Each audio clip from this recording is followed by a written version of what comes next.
আসসালামু আলাইকুম, সবাই কেমন আছেন? আজকে বিকালের নাস্তা সবজি পাকোড়া বানাবো।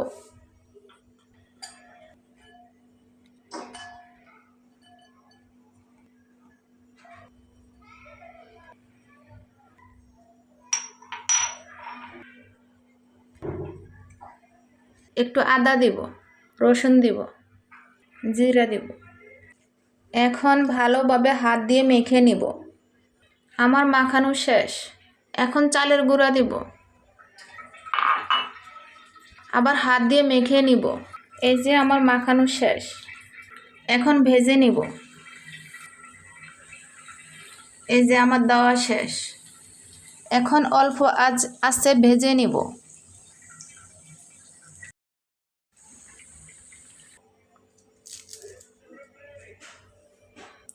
আসসালামু আলাইকুম, শুভ সন্ধ্যা। সবাই ভালো থাকবেন। আল্লাহ হাফেজ।